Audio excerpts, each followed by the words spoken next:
इसे तरह लड़ी बंगला साहब भी चलती है। 15 दिन पिछे सी, इस वास्ते 15-20 दिन बाद पहुंच गया। जदों लड़ीवार कथा दे सुखमनी साहब चल रही सी, उदों दास ने किधरे 2 पंक्तियां देते 15-20 दिन ला देते। उंज मैं एक अष्टपदी एक टाइम रोज कर देंदा सी, पर 2 पंक्तियां ने ऐसा मैनू रोकया, मैं 15 दिन अगे नहीं जा सकिया। जो हो वत सो जाने, प्रभ अपने का हुक्म पछाने।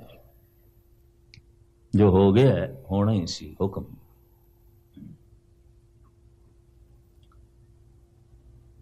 अद की ये पिछले साल की गल है। बंगला साहब तो कथा करके जो मैं आ रहा, सीढ़ियां तो उतर रहा, एक बड़ा ही चोटी का लिखारी है नामवर, जिहदे लेख हिंदी के चोटी के अखबारों अक्सर छपते रहते हैं।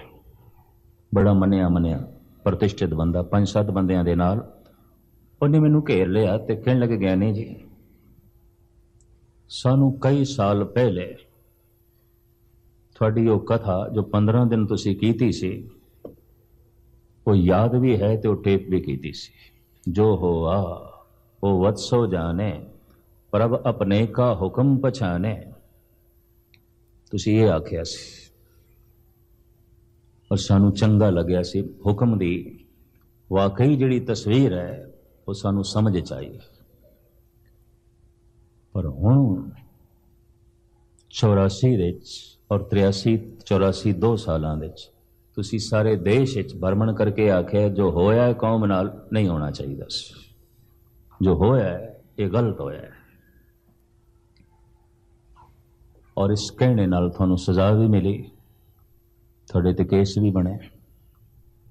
कहते ये दोरंगी साड़ी समझ च नहीं आई थोड़ी। उदों कहते सी तुसी जो होआ वो वत्सो जाने, जो हो गया होना ही सी। फिर सार बल देश का भ्रमण कर करके आखते रहे जो होया है गलत होया है, ये सही नहीं होया। मैनू कहने लगे 15 दिन की थोड़ी कथा ठीक सी या ये ठीक है, पहले ये फैसला करके सानू दस दो, असीं ओ मन लईए। यकीन जानो मैं अपनी जिंदगी च पहली दफा महसूस किया कि चोटी दे सियाणे मनुखों च मैं घिर गया तो मेरे को कोई जवाब नहीं। वाकई मैं आख्या सी जो होया है गलत होया है, सही नहीं होया। और 15 दिन मैं ये भी कथा की सी, उस तो अगे फिर प्रकरण बदल गए सन कि जो हो वत्सो जाने, प्रभ अपने का हुक्म पछाने। जो हो गया है तो होना ही सी, हुक्म है। तो जो हुक्म नू समझ लेंदा है, परमात्मा नू समझ लेंदा है, कहो नानक जिन हुक्म पछाता, प्रभ साहिब का तिन भेद जाल। उसने परमात्मा का भेद जान लिया, उहदे राज नू समझ गया। जिसने हुक्म नू समझ लिया तो हुक्म नू मन लिया। उन्होंने हाथ दे कागज भी सन, मेरे बोल नोट भी करना चाहते सन, तो मैनू ये भी पता सी कल नू इन्होंने छाप भी देने। तो मैनू घबराहट भी हुई। मैनू कहने लगे असी कोई लंबी चौड़ी थोड़े नाल गल नहीं करनी, एने वो जो 15 दिन तुसी कथा की सी वो ठीक है या हुण तुसी जिहड़ा बोले हो ये ठीक है, बस एने असी जानना चाहते हैं, होर कुछ नहीं। क्योंकि दोवें मुखालफ ने। उदों तुसी आख्या सी जो हो जाता है, जो हो गया है ये होना ही सी, हुक्म है। तो हुण तुसी आख्या जो हो गया है ये गलत होया, ये सही नहीं होया। कहते तुसी ओही हो, जबान थोड़ी ओही है, पर बोल एक नहीं ने। तुसी दसो वो ठीक सी या ये? आखिर दोवां च कोई एक ठीक हो सकता है, क्योंकि दोवें मुखालफ गल्लां ने, दोहां दा आपस दे संगम नहीं है। शायद उसे दिन ही मैनू पता चलिया कि अरदास किसनों कहंदे ने, तो मैं उपरे ढंग नाल ही अरदास कीती होनी है, जद कीती होनी। उस दिन दिल चो निकली, मैं कि हे गुरु हरकृष्ण जी, तेरी चौखट ते मैं खड़िया ते तू ते गुंगे दे सिर ते छड़ी रख के उहदे कोल गीता दे अर्थ करा लए सन। ऐ बड़े चोटी दे विद्वान ने, तो मैं फस गया, अपने कोल जवाब नहीं बनता। ते जे जवाब ना बनया तो पातशाह मैं तेरे दर दा झाड़ू बरदार तेरी गल सुनाना। अज मेरी लज्जा रखनी है, इन्हां कोल मैं अज सुरखरू होना चाहिए, अज बेइज्जत नहीं होना चाहता। अरदास कितनी गहरी जा सकती है ये मैनू उस दिन पता चलिया, उंज नहीं। जिंदगी भावें मेरी सारी लंघ गई सी। कोई जप तप इतना गहरा नहीं जाता, कोई साधना इतनी गहरी नहीं जाती जितनी गहरी अरदास चली जाती। शायद इस वास्ते ही गुरु का हुक्म है अरदास तो लाजमी करनी है, अरदास दे शामिल होना है। अंदरों अरदास निकली, मैं कि महाराज वो छड़ी जरा इधर भी फेर दे, अपने को जवाब नहीं है। तो जे मैं एक कबूल करदा तो एक ते झूठ हो गया, तेरे दर दा झाड़ू बरदार ते साबित हो गया झूठ बोलना, गलत बयान नहीं करदा। यकीन जानो मैं पहली दफा देखा अरदास कबूल होई। इकबाल ने किसी वक्त कहा सी, दिल से जो बात निकलती है असर रखती है, पर नहीं ताकते परवाज मगर रखती है। मैं उन्होंने गरज के आख्या, मैं दोवें जो आख्या ठीक आख्या, उदों भी ठीक आख्या सी, हुण भी ठीक आख्या।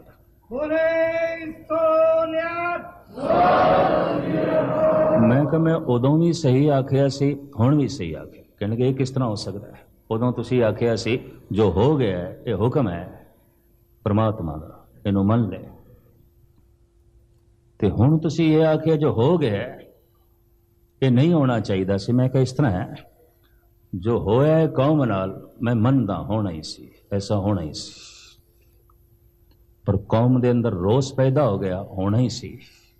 मेरे पैरों दे थल्ले किसी ने बलदी हुई अग रख दी, मैं ऐसा समझदा होना ही सी, पर मेरे मुंह चीख निकल गई, निकलनी सी। मैं फिर दोहरावां जो मैं उदाहरण दिता, भाई मेरे रस्ते च किसी ने अग बिछा दी, मैं मनदा ऐसा होना ही सी, मैनू चल नहीं सी,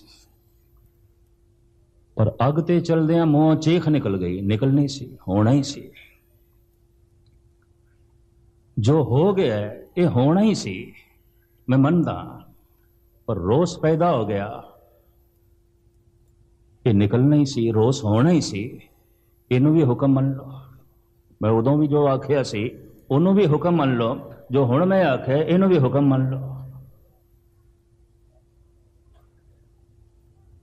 पैरों थल्ले मेरे अग किसी ने रखनी सी, मैं फिर दोहरा दिया, मैं समझदा ये अग रखनी सी किसी ने, ये अग पैनी सी, ऐसा होना ही सी, पर मुंहों चीख निकल गई, निकलनी सी। रोस निकल गया, निकलना ही सी। हसदिया मैनू कहन लगे असी ते संगल लैके आए सी थानू फसाण लई, तुसी ते तोड़ दिते। मैं कहा मैं दोवें वक्त ठीक आख्या सी। रोस निकल गया, निकल जाता है। चंदन नू भी ज्यादा रगड़ो वो भी गर्म हो जाता है। ये तो ऐसा है, जे किसी का जबर होना सी, होना ही सी, ऐसा होना सी, शायद कौम दे कर्म, पर रोस पैदा हो गया है और मुंह ऐसे बोल निकल गए, निकलने सन। ये भी एक हुक्म। वो हंसदे हुए चले गए, मैं पौड़ियां ते फिर मत्था टेकिया। मैं कहा बाबा तू मेरी लज्जा रख दी, गल बन गई। जो हो आ वो वत्सो जाने, प्रभ अपने का हुक्म पछाने। तत्ती तवी ते बैठना सी धन गुरु अर्जन देव जी महाराज ने, कहते ने हुक्म, पर छेवें रूप ने तलवार खिंच ली, हुक्म। ऐसा भी होना सी। छेवें गुरु नानक के अंदर रोस पैदा हो गया, होना ही सी। ये भी एक हुक्म। ये उस वक्त दे जहांगीर नू भी कबूल ना होया, उन्हें छेवें पातशाह नू पकड़ के ग्वालियर के किले दे कैद कर दिता सी। ये नहीं कबूल होंदा सताधारी नू। ऐसा सिलसिला जो है चले आ रहा। तो क्रांति दा रंग भरिया धन गुरु हरगोबिंद साहब जी महाराज ने, उन्होंने पीरी दे नाल मीरी नू जोड़ दिता। उसने उन्हों की देन, जैसे भाई साहब भाई नंद लाल कहते ने, अक्सर देखे ने जिहड़े बादशाह ने केवल बादशाह होंदे ने, दरवेश नहीं होंदे, और जिहड़े दरवेश होंदे ने केवल दरवेश होंदे ने, बादशाह नहीं होंदे। पर नंद लाल कहते जद मैं गुरु गोबिंद सिंह जी ਨੂੰ ਵੇਖਦਾ ਹੱਕ ਹੱਕ ਅੰਦੇਸ਼ ਗੁਰੂ ਗੋਬਿੰਦ ਸਿੰਘ ਬਾਦਸ਼ਾਹ ਦਰਵੇਸ਼ ਗੁਰੂ ਗੋਬਿੰਦ ਸਿੰਘ। ਇਹ ਤੇ ਬਾਹਰੋਂ ਬਾਦਸ਼ਾਹ ਹੈ, ਅੰਦਰੋਂ ਦਰਵੇਸ਼ ਹੈ। ਧੰਨ ਗੁਰੂ ਹਰਗੋਬਿੰਦ ਸਾਹਿਬ ਜੀ ਮਹਾਰਾਜ ਨੇ ਮੋਤੀਆਂ ਦੀ ਮਾਲਾ ਪਹਿਨ ਲਈ, ਸੀਸ ਤੇ ਕਲਗੀ ਲਾ ਲਈ, ਘੋੜਿਆਂ ਦੀ ਅਸਵਾਰੀ ਹੁਕਮਨਾਮੇ ਜਾਰੀ ਕਰ ਦਿੱਤੇ। ਆਇੰਦਾ ਤੋਂ ਸਿੱਖ ਜੋ ਨਜ਼ਰਾਨਾ ਮੈਨੂੰ ਭੇਟ ਕਰਨ ਸ਼ਸਤਰ ਲਿਆ। ਜ਼ੁਲਮ ਦੀ ਇੰਤਹਾ ਹੋ ਗਈ। ਇੱਕ ਦਫਾ ਸਤਿਗੁਰੂ ਆਪਣੇ ਪਰਿਵਾਰ ਦੇ ਸਮੇਤ, ਗੁਜਰਾਤ ਦੀ ਗੱਲ ਹੈ, ਨਾਲ ਲਾਓ ਲਸ਼ਕਰ ਵੀ ਸੀ, ਮਹਿਲ ਵੀ ਸਨ, ਬੱਚੇ ਵੀ ਸਨ, ਘੋੜੇ ਤੇ ਸਵਾਰ ਹੋ ਕੇ ਲੰਘ ਰਹੇ ਸਨ। ਇੱਕ ਦਰਗਾਹ ਸੀ, ਦਰਗਾਹ ਦਾ ਫਕੀਰ ਬਾਹਰ ਨਿਕਲਿਆ। ਉਹਨੇ ਸਤਿਗੁਰ ਤੇ ਤਨਜ਼ੀ ਲਹਿਜੇ ਦੇ ਵਿੱਚ ਆਖਿਆ, ਇਸਤਰੀ ਕੀ ਤੇ ਫਕੀਰ ਕੀ, ਔਰ ਪੁੱਤਰ ਕੀ ਤੇ ਫਕੀਰ ਕੀ, दौलत की ते फकीर की, और फिर उच्ची आवाज नाल आखे हिंदू की ते फकीर की। कटाक्ष कीता। सतगुरु ने एकदम घोड़ा रोकिया, आख्या फकीर साईं गल सुन, इस्त्री ईमान, पुत्र निशान, दौलत गुजरान, फकीर ना हिंदू ना मुसलमान। तैनू किसने दस दिता फकीर हिंदू मुसलमान होंदा है? सूरज दा चानना सारियां लई आउंदा है, किसी एक घर ਲਈ नहीं आउंदा। ये गुरु नानक दा घर साझा घर। इस्त्री ईमान, पुत्र निशान, दौलत गुजरान, फकीर ना हिंदू ना मुसलमान। तो क्रांति दा रंग भरिया 6वें पातशाह ने। 5 मिनट आप जी दे होर लवां।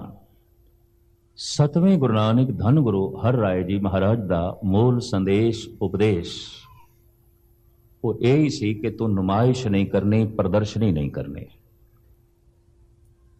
जो कुछ गुरु प्रताप सूरज ग्रंथ नूं पढ़दे आ सामने आए ने, हुण सारे सफ़े ते मैं नहीं रख सकदा, सब मुख्तसर। जितना तू है उतना ही अपने आप नूं प्रगट करें, और जो कुछ तू है उसते पर्दे भी ना पावे,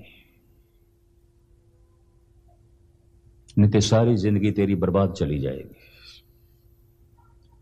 ये सतगुरु का मूल उपदेश सी, मूल संदेश सी। अक्सर मनुख ऐसा करता है, जो कुछ ये होंदा है उसते ते पड़दे पाई जाता है, और जो कुछ ये नहीं है उसनों प्रगट करी जाता है। अद्धा समा प्रगट करने दे लग गया, अद्धा समा पड़दे पाने दे लग गया, जिंदगी सारी लंघ गई अजाई फिजूल। जीवन इस वास्ते तो नहीं सी। इस संबंध कबीर जी का एक वाक बड़ा कीमती है। 6वें पातशाह 7वें पातशाह दे बोल गुरु ग्रंथ साहब जी महाराज दे च नहीं ने। आपने बाणी ते पहरा दिता है, बाणी का प्रचार किया है, उच्चारण नहीं कीते। कबीर कहते ने, नाखों काठी कानों काठी काट कूट के दारी, कहो कबीर संतन की बैरन तीन लोक की प्यारी। दो विचारा। प्रथम माया की है और माया धारी कौन है, ये दो विचारा। माया की है, ये गुरु अमरदास जी दसते ने, ए माया जित हर विसरे, मोह उपजे भाव दूजा लाया। इनू माया जान, कुछ भी हो सकता है। पुत्र करके तेनू परमात्मा बोलिया है, पुत्र माया है। स्त्री करके तेनू गुरु बोलिया है, स्त्री माया है। पति करके तेनू भगवान बोलिया है, तो पति माया है। धन करके तेनू धर्म बोलिया है, तो धन माया है। मित्रा करके तेनू परमात्मा बोलिया है, तो मित्र माया ने। किसे अवतार संत करके तेनू ईश्वर बोलिया है, तो संत भी माया, वो अवतार भी माया। माया चित भरमेण इष्ट मित्र एक बांधवे, वो इष्ट भी माया है, वो संत भी माया है, जो परमात्मा के विचकार दीवार बन के खड़ा हो गया। जिस करके परमात्मा भूले बस ओ माया है। ये हुण हर एक लिए अलग अलग हो सकती है माया। कोई धन करके धर्म नूं भुल जाता है, कोई परिवार करके निरंकार नूं भुल जाता है, कोई पदार्थां करके परमात्मा नूं भुल जाता है। अलग अलग है। तीजे गुरु नानक कहते हैं, ए माया इसनूं माया जान, ए माया जित हर विसरे, मोह उपजे भाव दूजा लाया। आनंद साहब है। गुरु अमरदास जी महाराज की बाणी। मायाधारी की पहचान की है, ये कबीर करांदे ने। नाकों काठी कानों काठी काट कूट के डारी, कहो कबीर संतन की बैरन तीन लोक की प्यारी। कबीर कहते ने ये माया जो तीन लोकां नूं प्यारी है, मैं इसका नक कट दिता, मैं इहदे कंन कट दिते ने। भी कबीर नूं आखी तू गला ही कटना सी, भोग पाना सी, सिर्फ कंन कट के छोड़ दिती, नक कट के छोड़ दिती। मायाधारी का सिर्फ नक होंदा है, दो कंन होंदे ने, बाकी कुछ भी नहीं, अकल उकी नहीं आउंदी। वो नक रखण वास्ते काम करदा है, नक रहनी चाहिए। फिर कन्ना नाल सुनदा दुनिया की आखदी, दुनिया की शोभा करदी। एक निक्का जिहा उदाहरण, मैं चंगे प्रतिष्ठित बंदे नूं अमृत वेले का सत्संगी, पंज बाणियां का पाठ करने वाला मुंडे की जद शादी तो सारे घर दे शराब के दौर चलते पे, ते आप भी उस शामिल। ते मैं क्या सी ते शामिल होया भी तेनों अमृत वेले का सत्संगी जान के और गुरमत का मुदई जान के, ठीक है धनाड़ ते तू है ही, पर तू गुरमत का मुदई बनया होया है, मुखी बनया होया है। और अमृत वेले झूम झूम के कीर्तन सुनदा है, कथा सुनदा है, बिना नागा गुरुद्वारे आउंदा है। ऐ तेरी हालत, कहने लगा मस्तीन जी की करिए, नक रखनी पैंदी है शरीकां च। मैं कहूं भावें नक रख ले, भावें गुरु रख ले, रहेगा एक, भावें गुरु रहेगा, भावें तेरी नक। लोगों की नक इतनी वड्डी हो गई, गुरु नूं घरों ही कट छड़े, नक वड्डी हो गई। तो जो नक रखण वास्ते काम करे मायादारी, तो फिर कन्ना नाल सुने दुनिया की आखदी है, शोभा सुने मायादारी। कबीर कहते मैं नक रखण वास्ते काम नहीं करता, मैं प्रभु नूं रखण वास्ते काम करता। परमात्मा रहना चाहिए मेरे सामने, मैं ईश्वर नूं सामने रख के काम करदा, अपनी नक नूं सामने रख के काम नहीं करता। और मैं इन्हां कन्ना नाल अपनी उपमा सुनदा ही नहीं, गल खत्म। मैं कन कट दिते हैं, मैं नक कट दिती है, मैं इस तरह की कोई नक नहीं रखता, मैं इस तरह के कोई कन नहीं रखता। वास्तविक ये मायाधारी का रूप नक रखण वास्ते ही काम करेगा और कन्ना नाल शोभा सुनेगा और हर वक्त संसार के प्रभाव विच जीवेगा, निरंकार के प्रभाव विच नहीं, पदार्थां के प्रभाव विच जीवेगा, परमात्मा के जो है प्रभाव विच नहीं। धन गुरु हर राय साहब जी महाराज का मूल संदेश उपदेश, जितना तू है उतना ही अपने आप को प्रगट करें, जो कुछ तू है उसते पर्दा ना पावे, और जो तू नहीं है उसनों प्रगट करने की कोशिश भी ना करें। ये आप दी अक्सर शिक्षा ते दीक्षा होंदी सी। एक दिन आप सहजे सहजे चले जा रहे हैं, पंज सत सिंह नाल ने, उन्होंने प्रश्न कर दिता, पाठ करें हम नित गुरबाणी, अर्थ परमारथ किछु न जाने, जो मारग गुर शब्द बतावें, सो हम ते नहीं जात कमावें। भाई साहब भाई संतोख सिंह जी ने लिखे है, बाणी ते पढ़ते हैं सवेरे शाम। पाठ करें हम नित गुरबाणी, अर्थ परमारथ किछु न जानी, अर्थ का सानू पता नहीं, अर्थ असी जानते नहीं, ये शब्द की आखदा पिया। फिर जो मारग गुर शब्द बतावें, सो हम ते नहीं जात कमावें। जो गुरु का शब्द कहता है उसकी कमाई करनी औखी, तो एक गुरु के शब्द के अर्थ का पता नहीं चलता। कहते चलदियां चलदियां सतगुरु का पैर एक मिट्टी के भांडे नाल टकरा गया, रस्ते च किधरे पिया सी और थिंदा सी, टुटिया होया। रही चिकिंता ठीकर माही, त्यों बानी रहे मन माही। देखो किसी वक्त घ्यो रखिया गया सी, पर यह अज भी थिंदा है, नहीं अर्थ आउंदे कोई गल नहीं। इतने भाव नाल ही पढ़ी जाए कि परमात्मा दे बोल आए ने ते असी पे पढ़दे हां, परमात्मा दे बोल असी अपनी जबान नाल पे दोहरांदे हां, इहदे नाल भी हिरदा थिंदा हो जाएगा, इहदे नाल भी हिरदा प्रभावित होएगा, मंत्र अपना काम करेगा। जे तेनू इतना ज्ञान ना होवे पानी किवें बनदा है, पींदियां प्यास ते मिटेगी। जे तेनू इतना ना बोध होवे भोजन किवें बनाया गया, किवें पकाया गया, ना तेनू ज्ञान होवे खांदियां भुख ते मिटेगी। जे तेनू बाणी दे अर्थ नहीं आउंदे ते ना सही जपदे इस बाणी ने प्रभाव ते पाना तेरे ते।